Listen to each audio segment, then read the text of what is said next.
ئەگەر مەیلت وەکو جارانە قوربان، مەجال و فرسەتی ئیحسانە قوربان. لە من غافڵ مەبە تا ماوە عومرم، فرامۆشم مەکە ئیحسانە قوربان. مەیەڕە ڕوح لە من یاری وەفادار، جەزای چاکەت هەزار چەندانە قوربان.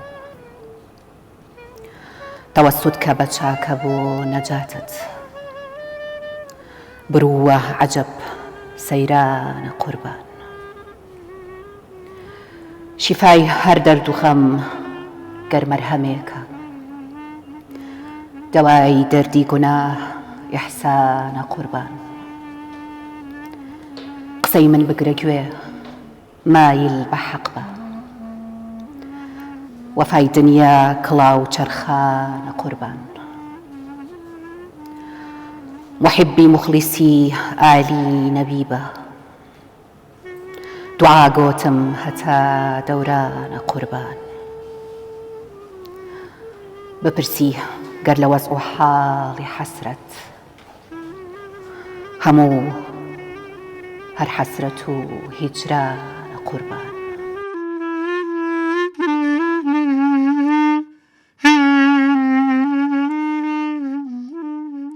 دەمخۆش هەندەخان. زۆر سپاس. بینرانی خۆشەویستی کەناڵی کوردستان 24 ئەم کاتە و هەموو کاتێکتان شاد. فەرموون لەگەڵ ئەڵقەیەکی نوێی بەرنامی قەلەندەرخانە. بەرنامەی ئەم جارەمان لێدوانە یەکێک لەو شاعیرە گومناوانەی ڕۆژهەڵات، یەکێک لەو شاعیرانەی کە بەرهەمێکی زۆری هەبوو و زۆری فۆتاوە و کەمێکی ماوەتەوە ئێستا لە بەردەسمانە، ئەویش مەلا شێخ محەممەدی خەڵوزەیە کە ناسراوە بە حەسرەت. بۆ قسەکردن لەسەر ژیان و شێعرەکان و بەرهەمەکانی ئەم شاعیرەمان برای بەڕێز مامۆستا عوسمان ناریزادە میوانی بەرنامەکەمانە. مامۆستاجان بەخێر هاتی. زۆر سپاس دەستان خۆش. سەرچاومان هات مامۆستاگیان. زۆر سپاس دەشتان. کاکە ژێوار ئیسماعیلیش بە ئامێری کلارنێت بەشدارە لە بەرنامەکەمانە. بەخێر هاتی کاکە ژێوار. بەخێر بێ کاک ژێوار گیان. بێگومان لەگەڵ هاوکارم خەندەخان. مامۆستاجان ئەم شاعیرە دیارە زانیاری وەکو ژیانی هەیە، بەڵام وەکو ئەدەبیاتی شتی زۆر فەوتاوە و ئەوەشی کە توێ نزیک کردوێتەوە لەم شاعیرە ئەوەیە کە هەر لە سەرەتاوە قوتابی باپیری بەڕێستان بووە، کاکە حەمەی ناری. حەزەکەم ئەوەی لەبارەی ژیان و لەبارەی بەرهەمە شعریەکانیەوە تۆ شارەزای سەرەتا حەزەکەین سەرەتایەک لە ژیانی بزانین چییە؟ حەسرەت نازنەوی شعری مەلا شێخ محەممەدی خەڵوزە، کوڕی شێخ عەلی، کوڕی شێخ فەتاحی، کوڕی شێخ محەممەدی، کوڕی شێخ ڕەزای، کوڕی شێخ ئەحمەدی بێلوو لە سەرەتای سەدی 19دا لە بنەماڵەیەکی خاوەن تەریقەت و زانا لەدایک بووە لە گوندی بێلوو. پاشەوەی کەوا خوێندنە سەرەتایەکانە خوێنێ، هەر لە لای زانای بەناوبانگ ناری مەلا کاکە حەمەدی بێلوو ئیجازەی مەلایەتی وەرەگرێ. دوای ئەوەی کەوا بە چەند هۆکارێکی کە لە دوای باسیەکەین لە گوندی بێلوو ئاوارە ئەبن ئەچنە بە مەلایەتی ئەچێتە گوندی خەڵوزە. لەو گوندەشە چەند شەڕ و ئاژاوەیەک دروستە بێ، گوندەکان وێرانە بێ، ئەچێتە گوندی دەرەوەران، دووبارە ئەچێتەوە گوندی خەڵوزە. لە دوای شەڕی عەشایر لە ساڵی 1945 کە بە تەواوەتی ئاوایی خەڵوزە وێرانە بێ و تا ئێستاش کە هەر ئاوادان نەکراوەتەوە، زەوی و زاری ئەو دیە دابەش بووە بەسەر گوند و ئاوەکانی ئەو دەوروبەرە. ئاوارە بێجارێشتر دەچێتە گوندی گۆخڵان تا دوا کاتەکانی ژیانی. بەڵام بەداخەوە لە ساڵی 1950 ئەم شاعیرە سەرکەوتۆمان تووشی نەخۆشی شێرپەنجەی پرۆستاتە بێ، ماوەی 9 ساڵ و 4 مانگ لەسەر جێ ئەمێنێتەوە. لە 29/1950دا ماڵاوایی کات و گڵکۆی پیرۆزیشی هەر لە چ تەمەنێکە تەمەنی چەند بوو بۆ پێی کە لە کۆتایەکانی سەدەی 19 بە بۆچوونی من لە ساڵەکانی 1895 و 96 لەدایک بووە. بۆ ساڵی 1950 ینی تەمەنی لە دەوروبەری 64 بۆ 65 ساڵیدا کۆچی دوایی کردو و گڵکۆی پیرۆزیشی هەر لە گوندی گۆخڵانە. بڵێ مامۆستاگیان ئەو یەزانین کە حەسرەت کاریگەری گەلێک لە شاعیرانی لەسەر بووە، بەڵام بە تایبەتی ناری کاریگەریەکی زۆر گەورەی لەسەر حەسرەت داناوە هۆکاری ئەمە چی بووە؟ هۆکاری ئەوەیەکەوە خۆی فەقی ناری بووە و علومە شەرعەکانی شێلای ناری تەواو کردووە و ئەمەش ئەگەڕێتەوە بووی کەەوە ناریشار خۆی مەلایشی 12 عیلم بووە خاوەنی مەدرسە بووە هەرچەنە لە ناوچەی مەریوان ئێمە مەدرسی بەناوبانگی ترمان هەیە وەکو گوندی بالێک کە مەلا باقری لێ بووە کابرایشی زانا بووە مەلایشی زانا و ناودار بووە بەڵام کە ئێمە دەتوانین دەستخۆشیش لە کچەزاکەی بکەین کاک سەباحی مەلا عەبدوڵڵا کە دیوانی حەسرەتی چاپ کرد لە ساڵی 2013 کە خۆی نەوەی ئەو و ژیاننامەکەشی هەمووی لە کەسوکار و خزم و باشی خۆی وەرگتووە کە هەمووی نەوەی ئەون ئاماژەی بۆ نیاوە کە لە چ دیشتە خوێندێتی بەڵام بە بۆچوونی من بۆ پێوەی کە ناری خاوەنی مەدرسە و زانایکی بەناوبانگ بوو خۆی چەندەها شوێن گەڕا و وەکو باکوور و سنە و سلێمانی و هەولێر و لە پاشان با بڵێن ڕەواندز ئیجازەی مەلایەتی وەرگرتووە و چەندەها زانای وەکو مامۆستا قانیع یا مامۆستا مەلا حەبیب ئەردەڵانی و ئەم مامۆستا بەڕێزە کە لای خوێندویانە ئەگەڕێتەوە بووی کەوا بە بۆچوونی من ئەمیش سەرجەم علومە شەرعەکانی هەلای ناری تەواو کردبێ و لێش ئیجازەی مەلایەتی وەرگرتو دەستی کردەوە مەلایەتی لە ناوچەکەی خۆیان ئێمە لە شعرەکانی سەرنجی ئەوەیە ئەو شعرەکەمانە کە ماوەتەوە کە ئەمە توانایەکی ئەدەبی زۆر باشی هەبوو ئەم کەسە بێگومان کاریگەری شعری ناری ئەتوانم بڵێن بە پلەی یەک لەسەر شعرەکانی هەیە کاریگەری شاعرانی تریش هەبووە لەسەر ئەم شاعرە ئایا ئەوەی کە وای لێ کردووە کە ئەم شعر بنووسێ ئەو شعرانشی کە فەوتاوە یعنی من هیوادارم کە ئەم کەسە شعری تری بدۆزرێتەوە ینی ئێمەش من هەند وەکو بەرنامەکە داواکاری ئەوە کەم کە شعرەکانی ئەم شاعرە بدۆزرێتەوە جگە لە ناری کاریگەری شاعرێکی تری لەسەر بۆ ئەو شاعرانەی ئەو سەردەمەکە هەبوون ئێمە گەستی ئەو شعرانەکەین کە لە پاشی بەجێ ماوەتوانین ینی قەراری ئەوە بین کە کاریگەری شێخ ڕەزای تاڵەبانی زۆر لەسەرە لەو شعرانەی کە هەجووە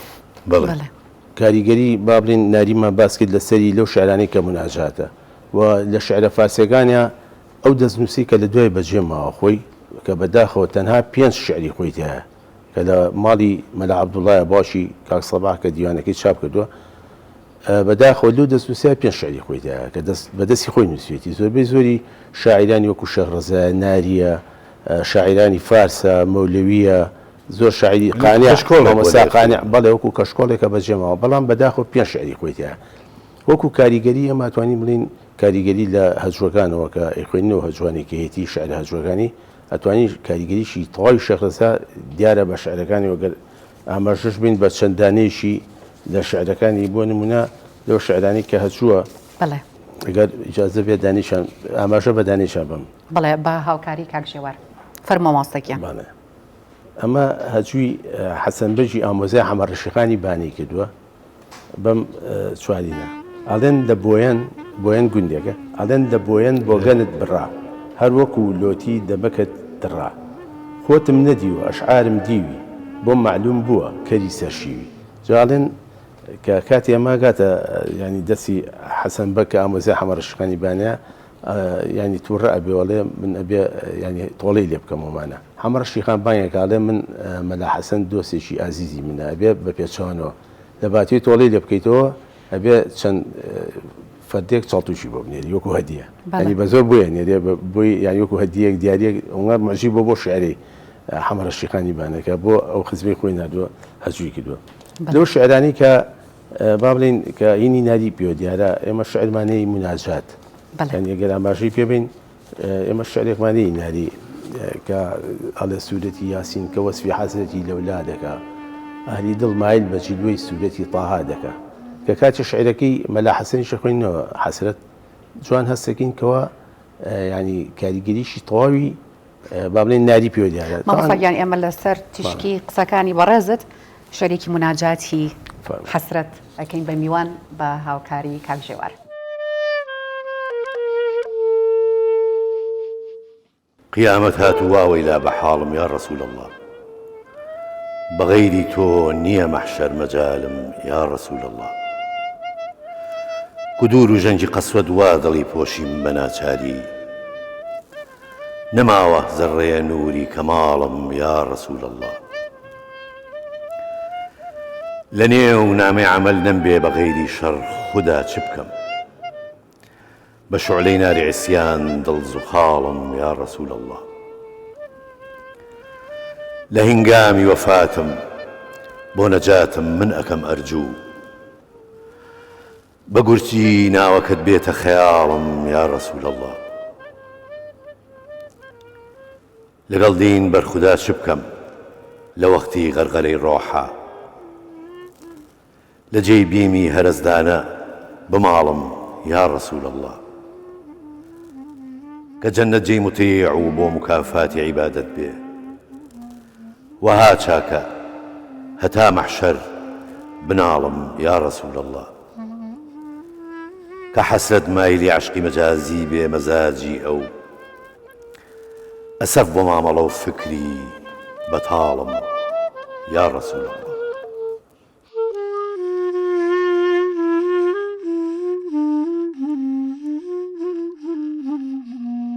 دەم خۆش کاک حەمیدیان دەست و پەنجە خۆش بێ کاک ژێوادیان مامۆستاگیان ئەوەی ئەزانین کە حەسرەت مەلایەتی بەشی بژێوی ژیانی نەکردووە جوتیاری کردووە ئاشەوانی کردووە بە گشتی ڕەوشی ژیانی چۆن بووە حەسرەت بە گشتی ڕۆژی ژیانی زۆر خراپ بووە هەر نازناوەکەشی خۆی ویسم ئاماژەی پێ بم هەلو نەهامەتی و داماوی ژیانیەوە ناوی خۆی ناوەکە لە دێڕێکشە خۆی ئاماژی پێواڵێ بپرسی گەر لە وەزع و حاڵی حەسرەت هەموو هەر حەسرەت و هیجرانە قوربان ینی ئەو کاتی کە حەسرەت ژیانی دەست پێ کردو و مەلایەتی دەست پێ کردووە کەوتۆتە ناو جەنگە ژیانیەکان و ئەو شەڕانی کە لە ناوچەکە ڕوویەوە بەتایبەتی ناوچەی مەریوان کە لە نێوان بەگزادەکانی با بڵێن مەریوان و شلێر و لەگەڵ دەسووداری شای ئێران و ڕەزا شای ئێران و ئەوانەی کە سەر بە دەوڵەت بوون و ئەوانەیەکەوە لەگەڵ با بڵێن دژ بە دەوڵەت بوون لە ئەنجامی ئێمە زۆر دێ لەو ناوچێ سووداویشە لەو دیانە دەکەی با بڵێن دی بێلووە کە ماڵە بەوانی حەسرەتی لێ بۆی شێ لەو دیانە و دی خۆی بووە کە مەلا بۆ تیا خەڵوزە کە لە ئەنجامی ئەمە ینی دەربەدەری و ماڵوێنانی زۆریان شەشتووە بەس خۆی ئەڵێ مڵک و ماڵێکی زۆریان هەبوو وەکو بنە ماڵە لە سەرەتایە بەڵام زۆربەی داگیر کراوە ئەو مڵک و ماڵوشتانە ینی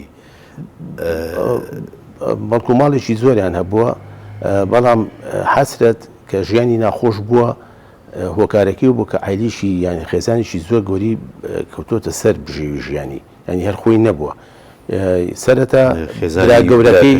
بەڵێ سەرەتا برا گەورەکەی شێخ ڕەزا کە ئەوی شاعیرێکی زۆر گەورە بۆ شعریمان هەیە دوای ئەماشەش بە شعرەکانین کە ئەویش لەوانەیە خاوەنی دیوان بوو بێ شعرەکانی فۆتا بێ بەهۆی ئەو کارە سادەنی کە ناوچە کۆڕیاوە دوایەوەیکەوە شێخ ڕەزا کۆچی دوایەکە بە مەجبوری ئەم مناڵەکانی یەکدێتە ئەستوی خۆی و هەروە خێزانەکەشی دووبارە مارە ئەکاتەوە بێ بە هاوسەری دوو مناڵی ئەبێلی بە ناوی شێخ حەسەن و ینی لە برا گەورەکەی شێخ حەسەن و خات و سەکینە دوایەوە کە ئەمیش مارەیە بڕێتەوە بێ بە هاوسەری چوار مناڵی لێ بێ مەلا شێخ مەحموود حافظ لەگەڵ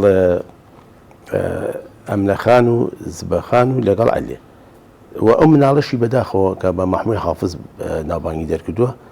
لە مناڵیە ئاوڵە ئەگرێ و بە ئاوڵە بینایی لە دەستە نابینا ئەبێ و هۆکاری سەرشیش کە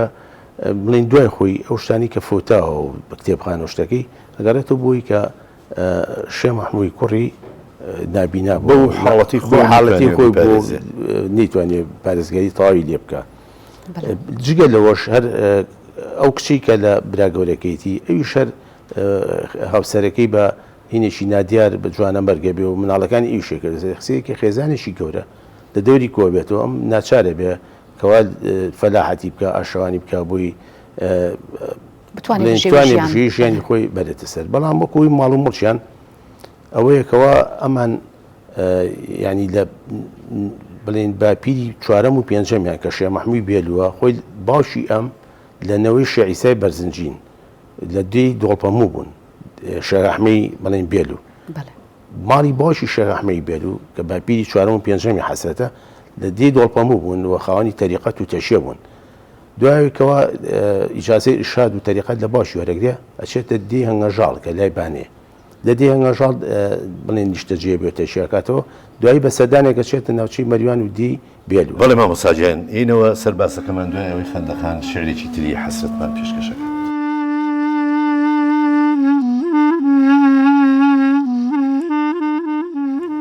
برای عزیزم ڕۆحم چاوەکەم لە جێی قەوم و کەس سابیر ناوەکەم بینایی دیدەم قووەی وجودم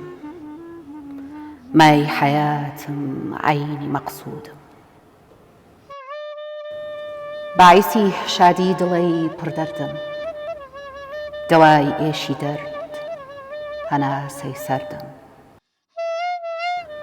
دووریت ئێشی دڵ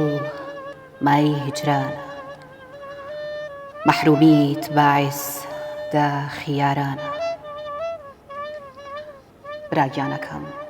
دووریت ضرورە دیدەم بۆ دیدەت خەیلە بێنورە کەوتووەتە بینمان هەزار دەشت و دەر دڵ بۆ تۆ وێنەی شەرارەی سەقەر عمری سەفەرت کورت و کۆتا بێ دوژمنت وەبای قودرەت فەنا بێ ئیشەڵڵاه بەعەون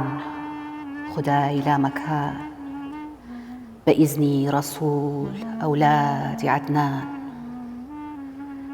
دەیتۆ بۆ وەتەن ئیشەڵڵا بەخەیر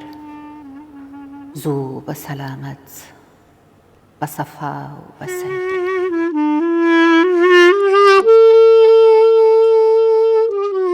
دەم خۆش خەندەخان زۆر سپاس دەست خۆش کاکە ژێوار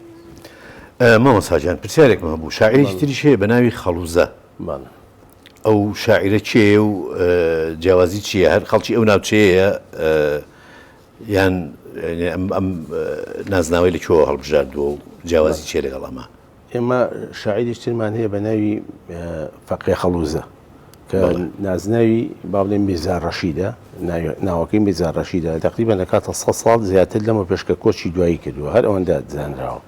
و ئەو شعرانی هەیەی وش هەر خەڵکی خەڵوزە بووە ناوبانگی دەرکردووە بە فەقێ خەڵوزە ئەم شاعرمان حەسەد دیارەکە ناوەکەی مەلاشە محەممەی خەڵوزە وەکو بیست بێتم شعرێک هەیە کە ئەویش تقریبن خاوەنەکەی دیار نەبوو بەڵام کە دوای دۆزرایەوە کە شعری قەڵای خاو فەقێ خەڵوزەش هەر شاعرێک بۆ خەڵکی خەڵوزە دوو شعری هەیە یەکیان مامۆستا شەم حەمالی قەرەداغی ینی زینوی کردوێتەوە بە ناوی ڕعنای گوڵپەیکەر بەڵام ئەم شعری تری بەیتی قەڵای خاو ئەویش هەر هی ئەوە بەڵام بەداخەوە لە هەندێ دەستنووس و لە هەندێ نووسینە وا دانراوەکەوە یاحمە بەشی کۆماسی بێ کە بۆ دەست پێەکە میرزام قەڵای خاو میرزام قەڵای خاو ئارۆشی مەسێر برج قەڵای خاو تا ڕوات کۆتایەکی کاڵێ فەقێ بە فەقێ واتەن دەروون پرجەخار ڕەبی نەجنی من عەذاب النار ئەو فەقێ لێوە ینی ینی دەرەکەوێت کە هینی فەقێ خەڵوزەیە دووچیان خەڵکی هەمانگون خەڵکی هەمەزە و مەلاشە محەممەی خەڵوزە بەڵێ دیارە ئەو ناوچەیە ینی ئێمە وەکو مێژوو کە هەتا لە بنەماڵی خۆی مەلاشە محەممەی خەڵوزە لە دوای خۆیەوە کۆمەڵێک خەڵکی نووسەر و شاعیر و خەڵکی ڕۆشنبیر هەڵکەوتون ڕاست ینی لەو کەسانی کەەوە ینی بڵێ لە بنەماڵەکەی ئەوە کە لێ شاعیر و زانای باش و بەناوبانگ بەڵام بەداخەوە ئێمە لەو ینی ماڵوێرانیانی کە ناوچەکە ڕوویاوە شتەکانیان فۆتاوە بەڵام ینی ئێستش قسە خۆشەکانیان و شعرەکانیان لای زۆر کەس دەماوەدەمە ژێڕێتەوە ئەوی کەما بێ و شاعیرێکی زۆر سەرکەوتوبەیشە لە شعرەکانی وێ کاڵێ زوڵفت کە وەکو تووڕێی خونکارە بە من چی شەڕ نامەیی نیو مەجلیسی ئەغیارە بە من چی تا هەڵسە بە ڕەقیب کافری بێبەهرە بڵێتەوە دوت فێ کە حەبیبم بە منی کرد بە تۆچی یان ئەماری شەغرەزایە کە براگەوری حەسرەتە با لەعلی لێوت ئەی گوڵوا دیارە دەمت تعنەی لە مەرجان و گوهەردا ینی شعرەکانی زۆر بەهێزە کەسی تیشمان هەیە ینی فەریقیمان هەیە مەلا ڕەسوڵ کەسی ئەوە کە لەسەر کاسێت شعرەکانی ئامادەکراوە شێخ حەسەنی ڕاوگان هەیە کوڕی شەغرەزایە ئەمانامین ینی کەسی بەتوانا و نووسەرنیشە لە توانەکانەوەیە کە شعری شاعرانیان لەبەر بووە شێخ عەلی عەلیزە نووسێ کوڕی شێخ حەسەن شێخ مەحموود حافز هەیە کوڕی حەسرەتە لەگەڵ ئاخر کەسیان شێخ مەحموود مێرگەلێش مامۆستاگیان ئەگەر بێنەوە سەر باسی حەسرەت مەلا عەبدولکەریمی مدەڕیس لە بنەماڵەی زانیارانە لە لاپەڕ 85 لاپەڕەیەکی تایبەت کردووە بە حەسرەت بەڕای بەڕێزت ئەمە دانایی و زانایی و پێگەی حەسرەت ینی ناگەیەنێت کە لاپەڕەیەکی تەرخان کردووە بۆ ئەو لاپەڕێکی دەرخان کردو بۆ بنەماڵەکەیان بەڵێ بنەماڵەکەیان کە لە بنەچەیە ئەچنەوە سەر دەگەڵ بنەماڵی کاگەحمەی شێخە ئەچنەوە سەر شێعیسای بەرزنجی و هەرمیان ئەچنەوە سەر شێخانی بەرزنجە و هەمویان خاوەنتەشی و خاوەن تەریقەت بوون و ینی کەسانی لێهاتوو هەڵبەتە ئەویش بە کەسێکی گرنگی داناوە کاگەحمەی شێخ و شێخ مارفی نۆدێ و شێخ ئەحمەی بێل و ئەمانیان تێڵکەوتو ئەمانە کەسی ناودارن ئێستش زیارەتگای شێخ ئەحمە کە لە بێلووە لەگەڵ شێخ ڕەزای کوڕی خەڵک بۆ پیرۆزیەکێ دەسییان وەکو کاگەحمەی شێخوان ینی کەسانی بەناوبانگ کەسانی لێهاتوو بوون خزمەتی خەڵکیان کردووە ینی لەبەرەوە خاوەن کەرامەت ینی بۆ نمونەوەکوی کەوتمان ینی شتی لێهاتویان هەبووە لە ناوچەکەیە لەبەرەوە ئەم کەسانەشیان ئێستا بۆ نمونە شێعەلی عەلیزە نووس سەدان شعری لەبەر بووی هەر بۆ خۆمان ئێمە چەند شعرێکی باشی دووجێژی ناری لە دوای نەوەکانەوە باوکم کە لێوەرگرت بوو دووبارە چاپمان کردەوە کە ئەم هەر لەبەر لەبەری بوو کە دێمان وەرگرتووە ینی ئێستش با بڵێ قسە خۆشەکانیان و ئەو شعرانی کە لێبەریان بووە توانیوانە بیپارێزن بەڵام بەداخەوە یاداشتیان نەکردووە ئەو شتانی کە هەیە یاداش نەکراوە زۆری فۆتەوە دوای نەمانی ئەمان کە ئەمیان کۆچی دوایان کردووە شتەکان فۆتەوە ینی بە ڕێگەی ڕێکەوتیش کە سەباحی مەلا عەبدوڵڵا ینی هاتووە سەیری کردووە لە یەکێک لە کتێبەکانە باس کراوە بۆ بەهاندەر بۆم ویستی چۆ لە دەستنووسەکانی ماڵی باشەوە ئەو ناوچەیە گەڕاوە و توانێتی ئەم چەند شعرێک و کاتەوە ناوی بنێ دیوان بۆ ئومێدێک ئیشەڵە لە داهاتووە شعری زیاتی هیوادارین هیوادارین کە ببێتە دیوانێکی بەپێز بەڕاستی شاعرێکی داهاتوو شەوساوە بووە بەڵێ مامۆستاکیان دیارە چندێک باسی حەسرەت بکەین بە بەرنامە و دوو بەرنامە کۆتایی نایە بەڵام بواری بەرنامەی قەلەندەرخانە مەودای بەرنامەی قەلەندەرخانە هەرە هێندەیە ئێمە پێمان خۆش بوو کە دووبارە ئەم شاعرە گومناوە بینینەوە یادی بینەران و خوێنەرانی لە کۆتایی بەرنامەی قەلەندەرخانە ئەمانەوێت زۆر سوپاسی بەڕێز بکەین زۆر سپاس بۆ ئەو هەموو زانیاریانەی کە بە ئێمەت بەخشی لەسەر حەسرەت بەخێربی سەرچاوان سپاسانەکەین بۆ زیندوکردنەوەی ناوی ئەو شاعرانی کە گومناون وەکو حەسرەتی شاعر ومێدەوارین کە لە ڕێم بەرنامێتانەوە ئەو کەسانێک کە شعری حەسرەتیان لە توانن بیگەن بە شوێنی خۆی و بۆی کەوا دیوانەکەی دەوڵەمەندی کرێت و بە کتێبخانەی ئێمەش دەنگی خۆمان خێنە پاڵدەنگی بەڕێز زۆر زۆر سپاسی کاک ژێوارەکەم دەست و پەنجە خۆش بێ زۆر سپاس و زۆر سپاسی هاوکارم کاک حەمیدی شەکەم ئازیزانی قەلەندەرخانە بە شعرێکی جوانی حەسرەت کە لەلایەن کاک حەمیدەوە ئەخوێنرێتەوە کۆتایی بە بەرنامەی قەلەندەرخانەی ئەم شەومان دێنین تا دیداری داهاتوو هەر شاد و سەرفراز بن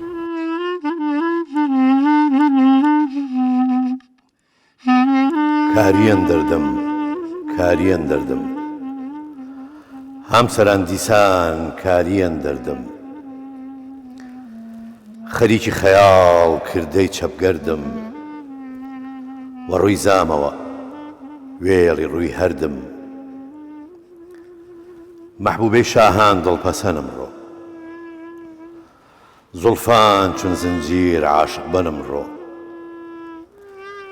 خەرامانی چین لار و لەنجەم ڕۆ زولەیخای یەمەن نەسای گەنجەم ڕۆ شیرینی ئەرمەن عیشوە و نازم ڕۆ شەهێنی تەڕلان دیدە بازم ڕۆ لەیلەی عامیری ساحیب وەفام ڕۆ مەمان وێنەی بەی باخی بەرین بی هەزارێ پەرێش دڵ ئایرین بی دەک شەخسە دەستت ڕێزە ڕێزە بۆ جەرگت نیشانەی موغای نێزە بۆ جەدیدە کۆر بای جەزوان لاڵ بای بە گرپەی ئایر دەروون زوخاڵ بای خونچەی بولبولان هەڵت کەند جەبێخ دەک یا ڕەب عەزات لەت لەت بێ بەتێخ